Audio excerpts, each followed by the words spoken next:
Welcome to Own It, Your Business and Your Life with Nicola Cairncross and Judith Morgan. In this podcast, we're going to cover everything you need to embrace to become a successful entrepreneur, marketing, money and much, much more. How to create a business doing just what you love. How to own it, your business and your life. This one will be fast, funny, feisty and very lively. So sit back and enjoy the show.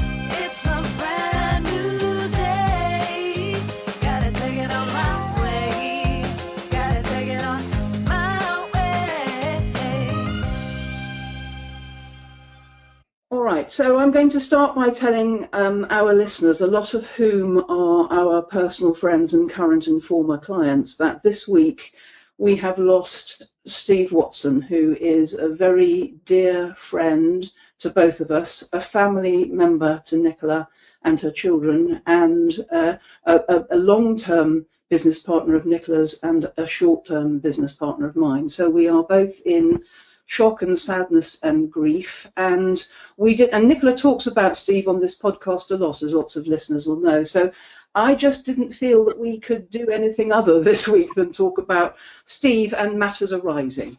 Absolutely, and it's much. I'm living this grief out loud on social media because that's how I live my life. And Steve is a private person, and he did do that. But I am astonished at the outpouring of good on Facebook and everything. I couldn't agree with you more, and I think he would be astonished too. I think if you see how much love there is for Steve on social media from people I know and people I don't know and all comers, I think he would be amazed, Nicola. Do you? He would, and even his two boys in India that have worked for him, for a few years doing his highly techie stuff, because of course he was a web designer.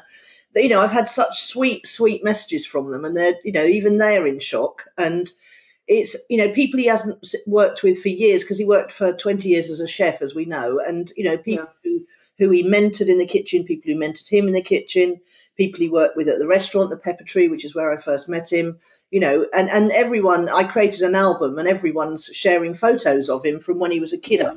And it's very comforting and very astonishing. It is, and I think I think it's fair to say that he didn't always have the most sparkling of self-esteem, and yet he's clearly touched a lot of people's lives. And I think he would be amazed to see. I mean, the consensus is that he was a good bloke, which, frankly, I've been thinking to myself, whatever the female equivalent of this, if people say after my death you were a good bloke, that is just all it needs to be, really. And people you can see that he's worked closely with on websites who said, his customer service thing was marvellous, which we both knew, and, nothing was too much trouble, and he was kind and responsive. And, looking at that website of his that you launched last week, and one of the ones that he's working through with one of my clients at the moment, or was working through with one of my clients, I mean, his skill level has come up phenomenally as well, hasn't it? If he didn't know how to do something, he just Googled it, and then he chased the answer down. He was a little bit like my sister Sarah in that respect. You could give him an issue, and you could dangle a problem in front of him, and he'd say, in his typical gruff voice, "Let the dog see the rabbit," and just go and find out how to fix it. And he never pretended to be a corporate web designer. He never pretended to be someone who had an agency or anything. He just used to like working with one-on-one people who wouldn't have had as beautiful a website without him, and he loved that. Yeah. And he did a good job. Now, we both know as well, I mean, one of the stages of grief is that you tend to sanctify the person immediately after they're gone. We both know that he could also be a bear with a very sore head. I remember we used to have money gym meetings where the two of you and me would be doing creator ideas. What do you think, Steve? And he just said, you two just make a decision and I'll make it so. He couldn't be bothered with brainstorming and sometimes he was quite grumpy with both of us, wasn't he? He was. And I listened to a podcast interview. I mean, he blooming hated the sound of his own voice, and he blooming hated being interviewed. I only ever managed to interview him twice, I think, in my entire lifetime. One was when he was running my hotel for me, and I wanted to do it, to promote the hotel and make him seem less more approachable and more welcoming. But less like a bear with a sore head. Yes. But listening to it, he was always, when people walked in, I'll never forget the first time I saw him. I went to, I went to my bank manager for a meeting, and I said, look, I've got a mate coming down, just moved to Worthing, no idea where to eat. He's quite a foodie. Where do I take him? And he said, well, you're in luck, because about 3 doors down from the bank here is the best restaurant I've ever come across outside London, or perhaps Brighton. But in those days, there weren't that many restaurants in Brighton, so I would say outside London. And he bounced up to us with, I think we were pretty much the only people in the restaurant, and the food was just so stunning. That's Jamie and Justine, who I've subsequently got to know. And Steve was a chef, but he was front of house, and he loved food, he loved wine, he loved welcoming people. He was very, very shy, but he used to put on this, Dale Winton kind of attitude. Yeah. I think when you were talking about his disinclination to be interviewed as a Lord accumulator, I'm not surprised about that, because it's not just shyness; it's the most introverted of introverts over on the left-hand side. And actually, I don't think there was anything wrong with his voice at all. No, of course there wasn't. But he used to feel he was, because he came from Petworth, but he always used to sound like it was by way of the East End. Yes. So he didn't like hearing himself speak. But I was listening to that interview yesterday night, and I realised how far he'd come, because he was just, he was just an employee when I met him. He never wanted to be anything else. He just wanted to go to work, do a great job, and go home and have fun. And but gradually he became interested. We used to hold our ladies' networking evenings there on a Monday, and gradually he started eavesdropping in, and he really got very fascinated by the whole personal development thing. But he didn't really believe it could work for him. But some of it did rub off eventually, just by being, living with me and listening to me talking to the kids, and coming to our workshops and making those happen from a practical point of view. He just couldn't help a bit of it rubbing off on him, and he did become very fiercely proud of the fact that he could stand on his own 2 feet and he could make his own money in spite of the ups and downs of that. Yes. I think that is something for all of us to be proud of, don't you? Yeah, and as you say, let's not deify him, because he was a grumpy old bugger. And well, it is one of the things we do at the beginning, to be honest, is that we, they're like angels for a while, but it is always worth remembering the real man, I think. Yeah, and we used to fight like cat and dog, and in fact we had to stop living together because we were not getting on. But we had been talking in the last year of sharing a house again, and could we make it work, and would we kill each other or would it be okay? I don't think you've been fighting as much recently, had you? Oh, definitely not. No, the last year we got very much closer. In fact, the last sort of 3 or 4 years we got very much closer. I mean, he's always there for the children, and I came as an attachment to the children. But yes, I think you can see in the pictures that they're sharing that he also derived a lot of happiness out of his relationship with your children, because it's all smiles and all giggles in all those pictures. Yeah, and it was for the kids, and he wasn't just my 2, it was all their friends as well. They were all welcome at the house. He'd always drive them anywhere. He'd always cook at the notice. He loved young people. But I think because they didn't demand anything of him that he didn't feel he could give. He was able to just cook and drive and smile. And we had mad nights. There was a night when he turned his bedroom upside down and made it into a sort of an assault course for Nelson, and we had, I think somebody must have got a BB gun or a water gun or something, and we were just crying with laughter, climbing all over his furniture, trying to get away from these guns that the boys had. I'm sure Phoebe and Nelson would both remember that. And he was a very spontaneous person. I remember one night we went to London to some sort of event, and it was hot. It was really hot. It was in the middle of summer, and we had to come back on the train, which took an hour and a half, and it was packed, and we both had formal clothes on. And we got back, I don't know, the train was delayed. It was just horrendous. We got back about quarter to 12 or 12:15 at night, and we got in a taxi and went to the house, and he just said, "Oh, come on, let's go for a swim." And I'm not joking. He walked straight into the sea in his suit. He just used to do things like that astonished me, and I was such a Victorian mum when I met him, and he just encouraged me to be more spontaneous. Do you think what I didn't tell the listeners is that he was only 49, which of course is not very old. No. Are you being philosophical about that and thinking that we're all born with our date in us, or what? It's really weird, Judith, because there are it was a heart attack, just for anyone listening, and it was very sudden. He did have AVF. We know he'd had problems, but it was being managed with drugs. But he did have some flutterings the last few days. But the weird thing is that he left, well, apart from what we're going to talk about today, which is his business side of things, he left everything very much in order. I found a list of clients he needed to talk to on Monday and Tuesday, and at the bottom was his mum's phone number. And he kept everyone very separate. It's so ironic now that we're all getting to know each other, because he would have hated that. But I keep thinking he would have hated, and it makes me laugh because he's got no say anymore, no say at all. So and when I went to my last pass, I found that there was his mother's address was in my contacts, and I can't imagine how that got in there. I don't think he knew it was going to happen then, but I think he was definitely starting to prepare. So it's weird, isn't it? And did you? Who contacted his mother? The police did. I didn't feel it was appropriate for me to just call her out of the blue because we'd never met. Yeah. No, I think that's right. So have you had to do grown-up things in the last few days, or are you okay? I've had to do lots of grown-up things that I wouldn't want to do. I veer between hearing Steve's voice in my ear saying, grow a pair and get on with it, and not wanting to do anything. The funeral's a couple of weeks away. I don't want to go to that. I'm supposed to be seeing his mum later on at the flat. I don't want to go and do that. So I don't want to do the difficult things, but I keep hearing his voice. I have to live up to his expectations of how brave he would have been. Yes, and even though you don't want to do these things, you will do them, I guess. Absolutely, yeah, no question. Because, we've talked a lot recently about bravery, and you've become a much braver person. He was the bravest person I ever met, Judith. He was not scared of anything.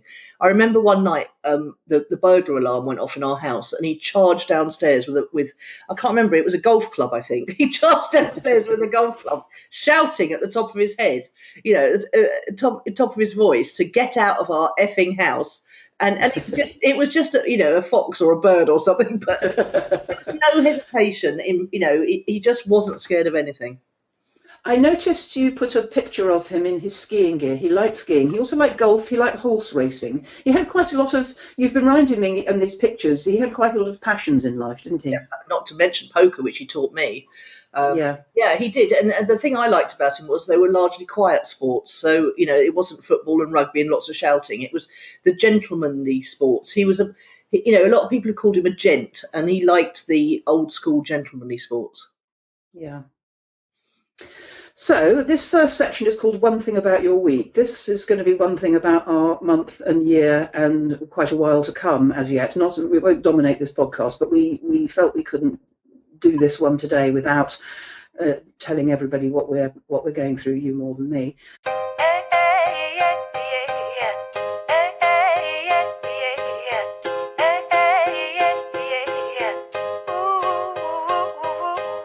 Has anything at all fueled your fire this week, Nicola?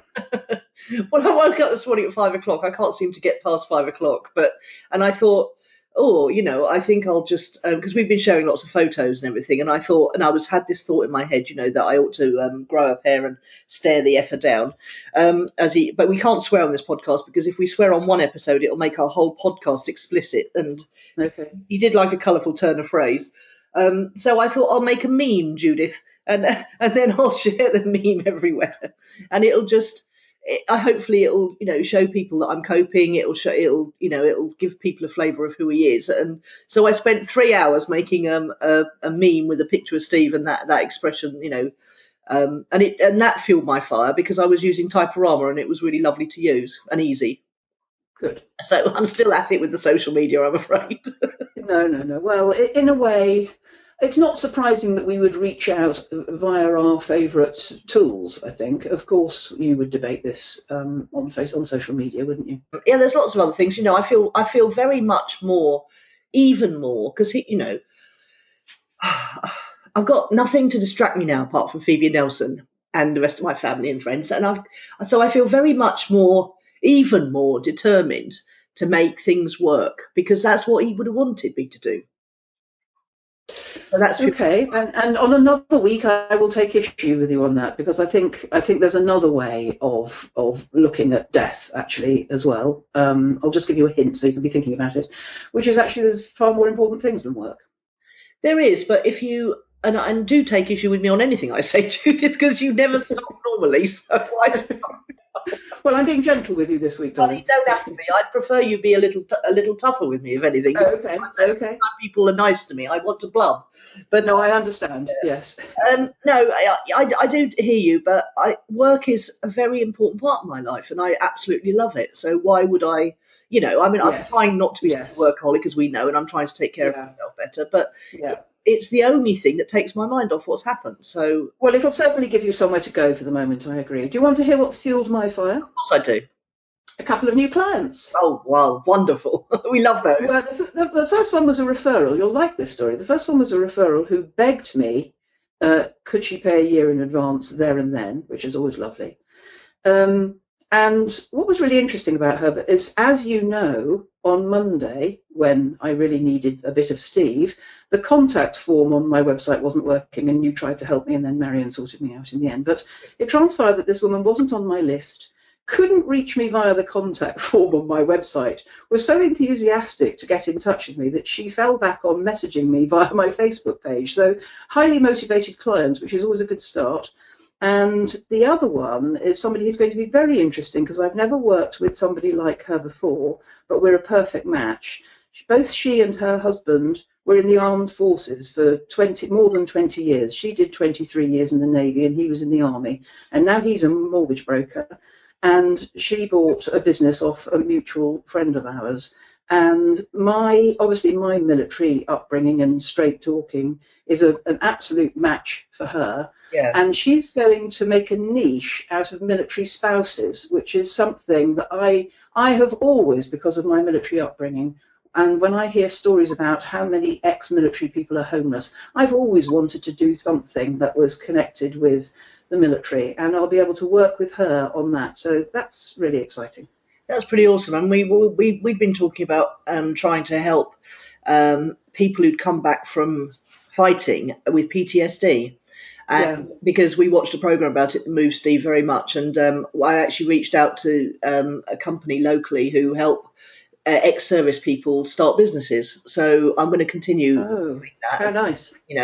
Lovely. He was very moved by that program. I think it was DIY SOS, where they did a whole week of doing up a whole street. Oh, I saw it, yes. And the two princes came, didn't they, at one point? And Prince William was rather good at painting. And actually one of Steve's websites got one of Irene's clients onto DIY SOS, if you recall. Oh, I didn't know that story, actually. That's rather good. Yeah. Because they loved his website so much, so they called him into, not Steve, they called the construction. Yes, the client. Yeah. If you decide to get further into that, let me know, because I'd be interested about that. All right, cool. And I will.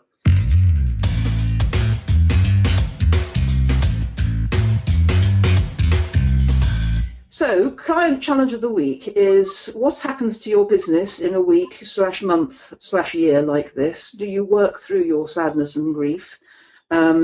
Would your business survive a family bereavement? I'm going to go first, if I may, because my first business and then my second business have survived the loss of my father and then the loss of my mother.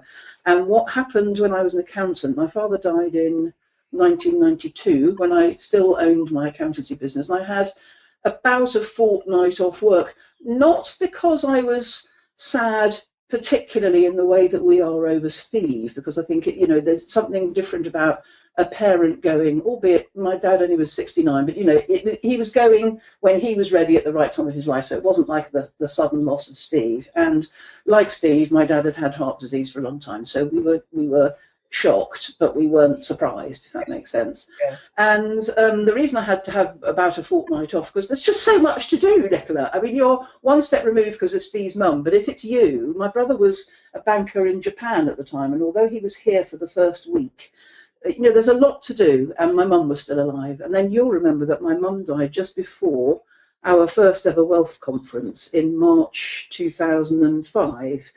And I didn't need to have quite so much time off, because by then my brother was back in England and he was the executor, so he wasn't even working. He'd given up his job and he had plenty of time, and it was just what he needed to throw himself into. Practical stuff is quite a good way in the first fortnight, you're quite busy with things to do, organising stuff and leading up to funerals and all of that. The tough bit actually is after the funeral, when everybody leaves you alone and goes back to work and the novelty's worn off. But the point about this is both of my businesses have survived a bereavement. It's amazing, actually. You take as much time as you need. Everybody rallies round. And the thing that always amazes me about a funeral is it's probably the only thing I can clear my diary for. Yeah, absolutely. And it's really weird because we were watching Air Hunters the other day, and he said, "I really must make a will," and I said, "Yes, you should." I said, because otherwise nobody would know what you want to happen, and he never got round to it, of course, because it literally was a couple of days after that. But his mum is the executor, and she is. I'm going around there this morning to help, and she's almost overwhelmed with the amount of things she has to do. I've taken care of his business affairs for him, and we're going to talk about that, I think, in a minute. But she, there is so much to do. There's so many people to notify. He was in a flat that obviously she's got to get all his stuff out, and it's just it. In some ways, it helps, the fact that you've got so many practicalities to deal with. It does. Yeah, and in some ways it must seem overwhelming. So I think the one abiding lesson why don't people make wills? Why don't they? Is it that they can't face their own mortality? It just makes life. Well, let's talk about that for a moment. How is it that you feel a will would help in this example? Well, because he wanted me to be his executor, so his mum didn't have to deal with it all, and he knew that I knew what his wishes would have been, and she doesn't feel that she does, although she is asking me, so that's cool. He was a rampant atheist, and his mother is a bit religious, so there's a little bit of tension there. But she's going with what he would have wanted, and just things like the music that you play at the service, what you want people to read out. Well, generally you don't put that in your will. You see, he could have left that in a letter of wishes. He didn't need a will for that. No, but then he has got a pension and everything, and I know what he would have wanted to happen with that. It would have gone to. There were 3 children in his life. Maybe she'll take your advice on that. I think the thing is, we can't. It is what it is. I hate that expression, but that's what people say these days, isn't it? So and maybe there'll be blessings in that. I think I've told you the story before, and I've even told it on this podcast, that my father did not make me an executor of his will, and I thought he was being a dreadful sexist in doing that. Irony of ironies, my brother was in Japan, so I ended up doing it, and that's when I realised why my father didn't want me to do it. It was a supreme gesture of love, because it's a terrible burden and a huge amount of work. Yeah, and to be fair, I don't know how I'd be coping with it right now. And his mum is retired, and she has the time to put towards it. But yeah, So what I'm saying to you is, in this example, I take your point about wills, but in this example, maybe it'll all work out for the best. Oh, of course it will, because Thomas Leonard says it always does, and everything's all perfect just the way it is. But sometimes it doesn't feel like it at the time. Now, am I right that a bloke I half know, because he's done the Google ads for the cleaning business, has stepped forward to finish off everybody's websites? Yes, and it's an interesting one, this, because all I could think about was that Steve would want his clients looked after, and he didn't have many projects on the go. Ironically, one person who'd been saying she was going to use him for years and years and years finally got around to it, and he was halfway through that and doing a great job. But he did have a number of clients that were sort of, depending on him on an ongoing basis for things like security updates, sending out their mailing list and things.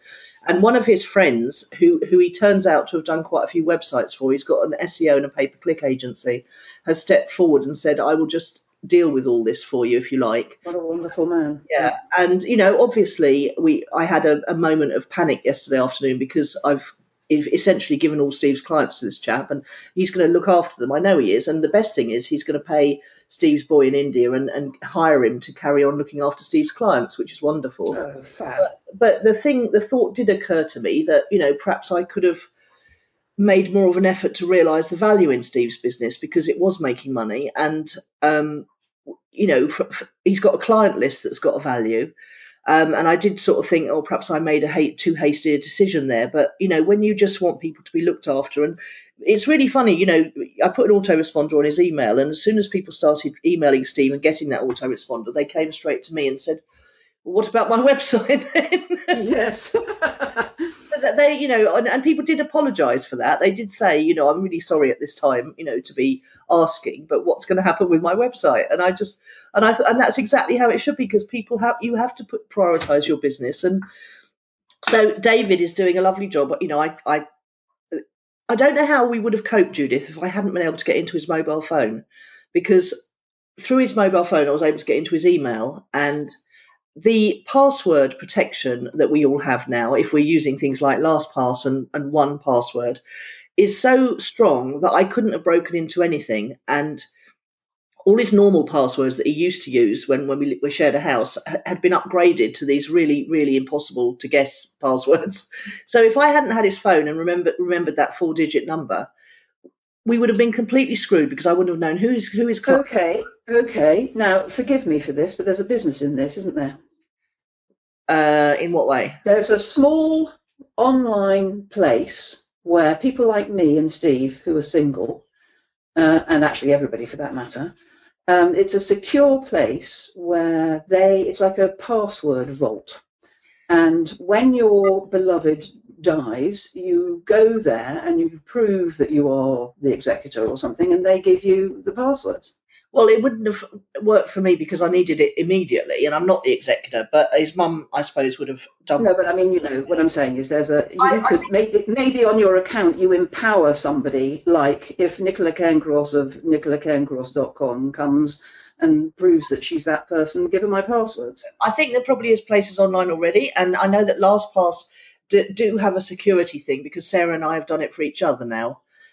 Where you can actually say, I've given her my password, that's easy. But there's also a thing on LastPass where you can say, in the event that anything happens to me, give this person access. Marvellous. Okay, marvellous. But he hadn't done any of that.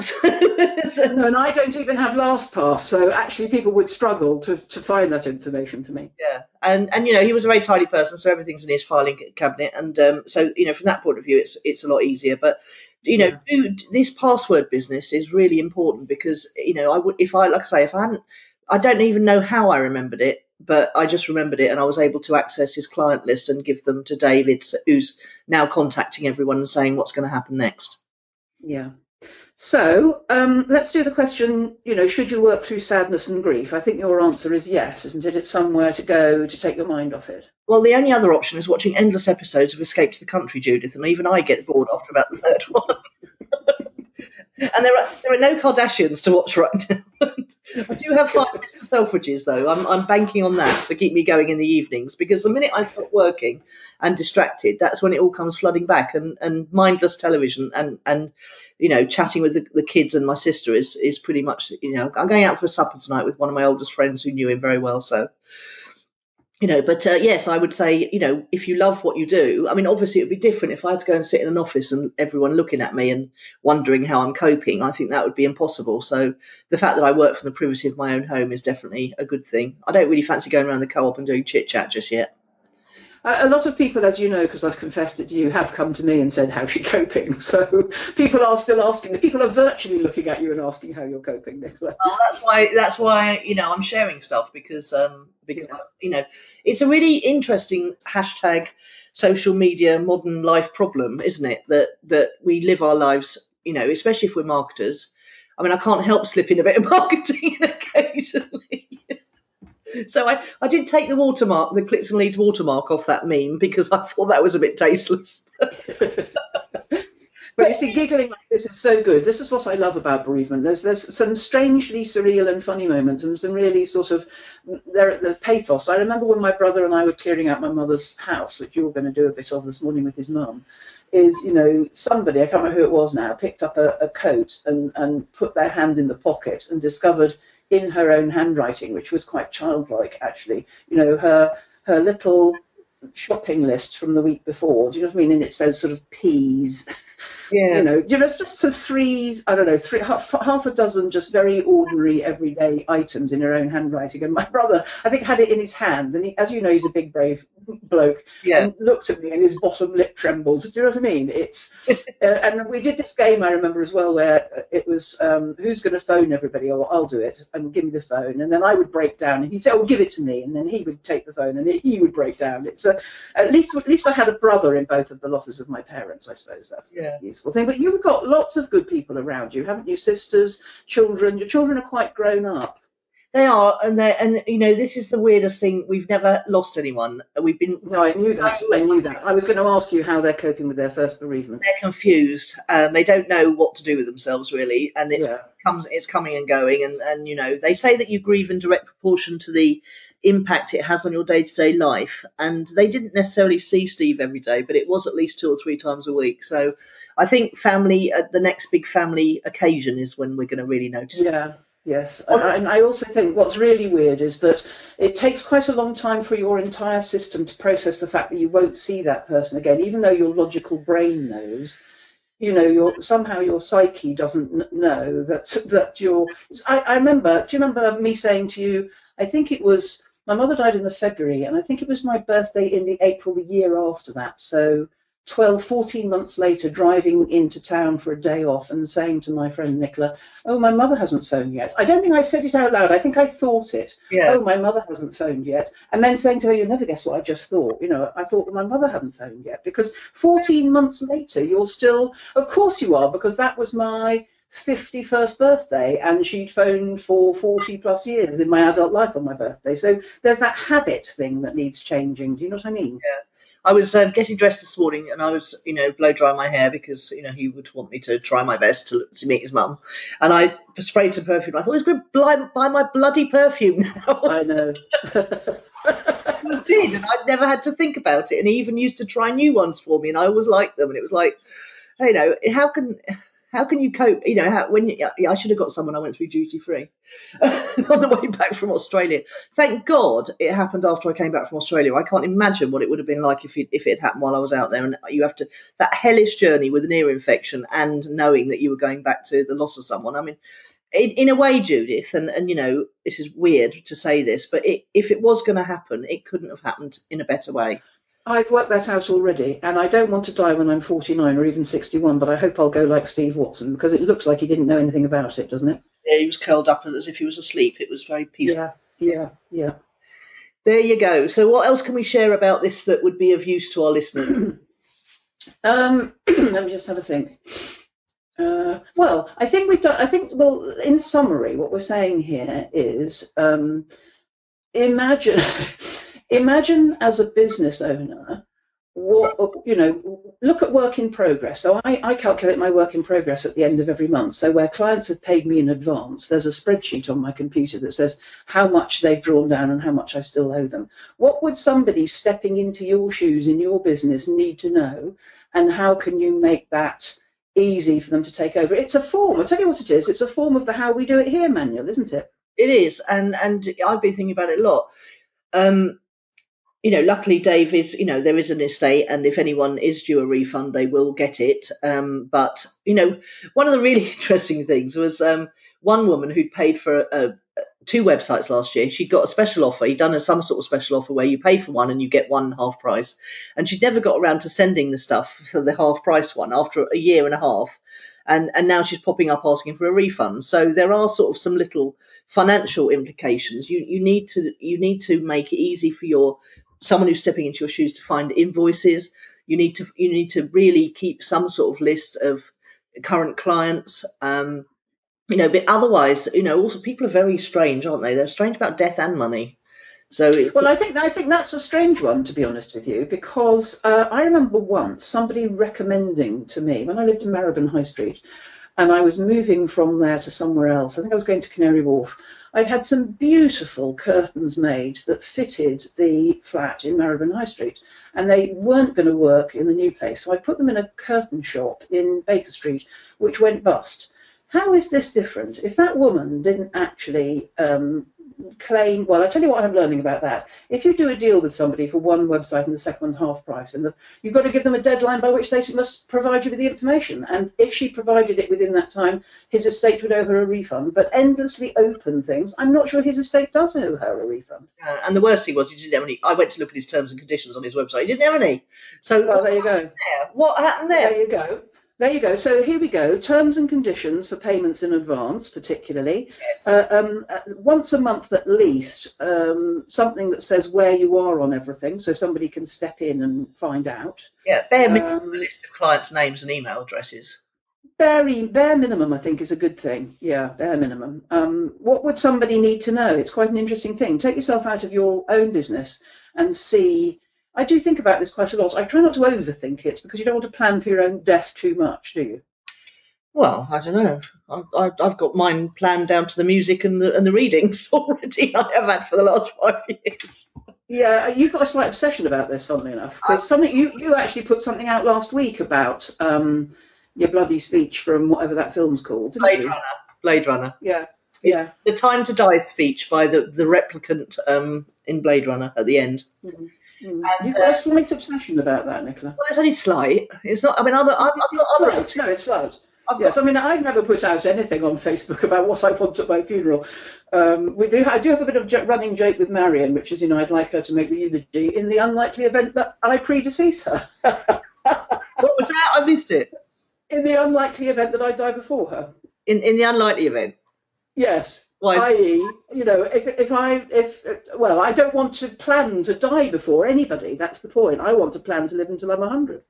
See, I don't know if I do. I don't know if I do. I think I'd like to go, when there's still people around. There's nothing sadder than a lonely old lady whose friends and family have all died. Why do you think they're all going to go on? First of all, your children will still be alive. Life changes. That's what you're going to discover now as a result of this, is that over the next months and years, change is inevitable, and it may even be better. I know that's a weird thing to say, but it's my experience of it, is that when everything, I mean, a death is the worst example of it, but everything, people's children going to university or not, everything, every change in your life, often you say philosophically years after the event, well, that would never have happened if X hadn't happened. Yeah. So your life is going to change all the time. My life's going to change all of the time. Something else I'm cross about. You what? I've just thought of something else I'm cross about. I'm cross about I'm now going to have to change my Paul McKenna meditation. I had it all nicely, lined up for when I meditate, and I'm going to have to change it now, and that's very annoying. I don't understand why, sorry. Well, because he featured in it, didn't he? Obviously. Oh, I see. They asked you to imagine, your 80th birthday and what you're doing. Yes. And he was cooking roast dinner for my entire family. Well, who's going to cook that now? Well, you'll see. That's the point. Check back with me on your 80th birthday. Oh, my God. That's a long way off, isn't it? Seems a long way off. So coming back to the business side of things, I'm training Sarah to do Facebook ads. I've got Inga to do social media. I've got Patricia, who knows the ins and outs of my finances and admin. I've got my bookkeeper. I've got my brother-in-law as an accountant. The one thing I don't have is someone to sell the service. So that's the next thing I'm going to tackle, because key accounts manager, I think, because in order for me to be right out the business and for the business to have a value without me, that's what needs to happen. I need a sales pipeline that is replicatable and automated, and then I need someone to close the sale.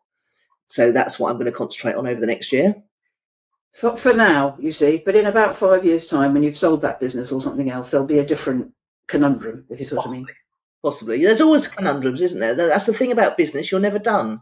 No, that's right. My business wouldn't survive my death because my business is me, and I like it like that. You do.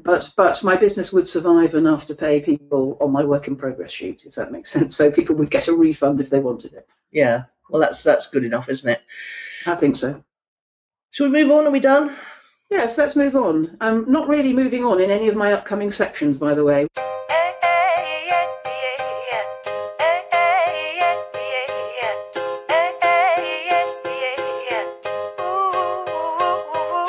Word of the week. Have you got one? Let me dance. He loved to dance. In fact, there's a few dodgy pictures going into his album now of him dancing. And someone said quite memorable. It turned from a respectable eatery to a rave in about 5 minutes flat when Steve was around. And he tended to do that to parties. He loved to dance. And you could tell when he was about to dance as well, because he'd get this particular look on his face. Oh, my God. So there's going to have to be some dance music at the funeral. Stroke. What's your? It's quite rare that you meet a man who loves to dance, isn't it? I know, it's quite astonishing, really. Some of them like to dance quietly, but he was very, very exuberant about it. And you'd see him come mincing across the dance floor to you, and you knew there was no escape. You were going to be forced to dance too. That picture of him at the wedding with the champagne glass in one hand, the sunglasses, and the bunch of flowers in the other, I do love that one. That is one of the best, isn't it? I wasn't there at that wedding, but that is an awesome picture. What's your word? Well, I'm afraid my word of the week is not nearly as cheerful, but it doesn't just apply to Steve, which I'm going on to talk about. My word of the week is loss. Because, as you know, I've told you, and I haven't told anybody else yet, but I lost my court case against the freeholder of my flat, which means I owe him £101,000, which means I'm going to have to sell my home in order to pay my debt to him. So I've lost my court case and I've lost my home this week. But just like I'm trying to tell you about this loss of Steve, all loss, all void moves us onward into a different place. We don't know whether we'll like it better. We don't know whether we'll like it worse, but we've got no choice about it. Yes, that's very true. God, it has been a rubbish week, hasn't it, really? But well, it's been a dramatic week, and the loss of Steve knocks my loss into a cocked hat. So that's no, I'm not having that. I'm not having that. But darling, it does. It does. Money in real estate is nothing in comparison to the loss of a mate. Yeah, but there's no hierarchy here, so we'll both just put our big girl pants on, strap ourselves in, and trudge on, won't we?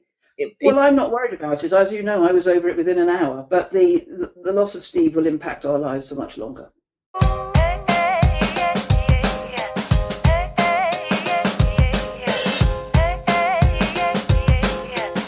Project updates. I'll just give you a little one about this. They've retreated and advanced, but not in a bad way. I could tell that one of my joint venture partners was going cold on her project, but then I offered to have a brainstorm with her and she advanced again.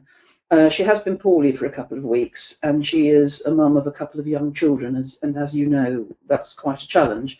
So we had a brainstorm and got her back on track. I haven't heard from the other guy, but I am excited about that. And funnily enough, one of the new clients that I took on yesterday knew both of those people, so that was quite fascinating. Yeah. Well, with the new client thing, I meant to ask you at the time, but I forgot. What prompted them to get in touch? Was it some sort of life event of theirs, or some market? I sent out the referral person. I don't know, because she wasn't on my newsletter list, but the other one, and I'm talking to 5 people this week, I sent out a newsletter last Friday saying, look, if you're not a client by the 1st of April, I'm not sure I'm going to be able to work with you because of these 2 new projects that I can't tell you anything about yet, but will provide them with all my clients for the foreseeable future. So I've had a little inrush. I've flushed out a few people who've been hovering. Yeah. Oh, that's interesting, isn't it? So you're marketing, essentially, apart from one of them.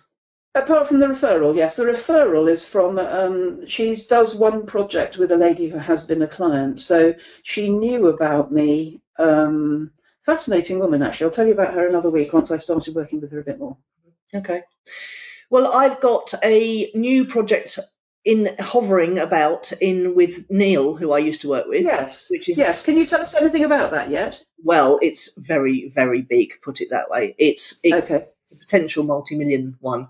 Wow. And with him and his skills and my skills dovetailing, and Sarah's starting to work through the training that is required for us to put our training into place after we've actually done the thing that the training, is all about. But it's something that nobody's picked up on yet, so it could be something we could move into a space and dominate if we move fast enough. And that is a very exciting project. I think it's a distraction from my core business, of course. I was going to say, will you be able to do both? Well, I'm not actually. I'm going to do it in my spare time. Now I have more spare time, obviously, so that's something that will keep me busy. But it is very exciting, and it is one of my life dreams to hit that million mark, one way or another. But I'm delegating and outsourcing as much as I can of that, and I'm also working on my own business to the point where I don't think anymore I have to do that. I think, who can I get to do that? So yeah, I think perhaps I could manage 2 things, and they are very, very different. So that's where I'm at with that.